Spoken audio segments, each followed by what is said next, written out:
man of the gospel, simplicity, and dialogue, St. Francis has inspired countless generations across religions and cultures. This is the Basilica of St. Francis of Assisi. Construction began in 1228, 2 years after the saint's death, to mark the location of St. Francis's tomb, welcome pilgrims, and create a space for encounter.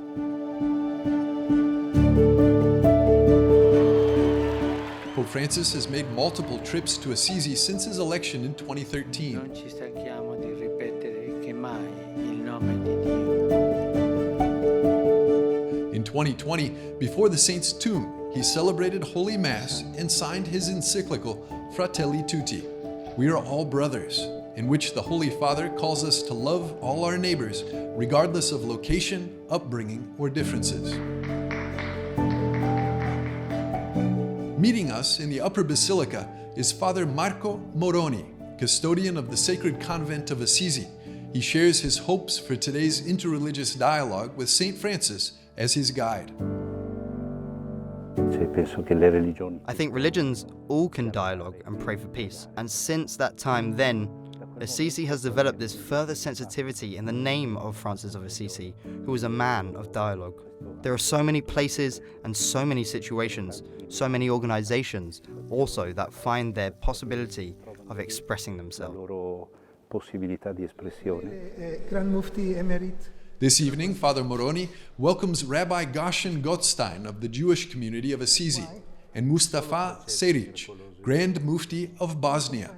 Together they discuss and admire the Basilica's frescoes. This one, which shows St. Francis in the Holy Land offering to walk through fire as a sign of faith before Sultan al-Kamil during the Fifth Crusade, inspires much of their dialogue.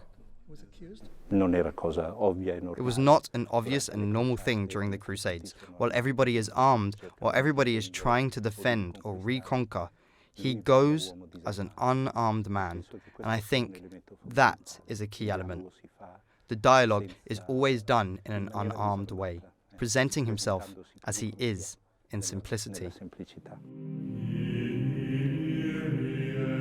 At the end of the 13th century, the early Italian Renaissance artist Giotto, along with his assistants, painted the cycle of 28 frescoes in the Upper Basilica, depicting the life of St. Francis of Assisi. As some of the most iconic works in Western medieval art, they act like a motion picture. Each painting captures a frame or key moment in the life of the saint. Some of the frescoes illustrate his relationship with the papacy. These include the dream of Innocent III of St. Francis holding up the church, the confirmation of the rule of the Franciscans, his preaching before Honorius III, and the dream of Pope Gregory IX, where he witnesses and confirms St. Francis's stigmata. Nearly 800 years ago, on September the 14th, 1224, the feast of the Exaltation of the Cross, St. Francis received the stigmata while on retreat in the nearby mountains of Laverna. He was praying and asking how he could best please God, when a seraph visited him and gave him the same wounds that Jesus received during the Passion. And lest we forget that St. Francis was a man of simplicity who loved nature and creation, here he is preaching in the iconic Sermon to the Birds. Especially keeping in mind that all our brothers and sisters, if we are children of the same Father, we have the same common origin. Everyone, all men and women, but also the rest of creation. Francis is typical because of this. He is able to talk to animals in this way. He is able to meet and encounter anyone precisely because he recognizes in the other a brother, and therefore does not put up barriers. Assisi is the city that goes under the title of St. Francis, the man who himself was an emblem of friendship and an emblem of the spiritual life and prayer.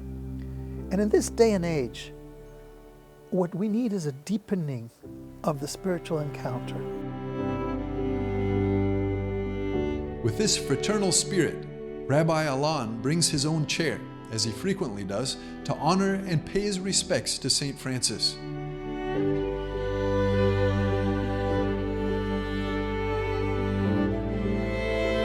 And in that dream for peace embodied by the saint's life and etched into the papal encyclical Fratelli, tutti, may each person come to realize that as brothers and sisters, we are all children of God.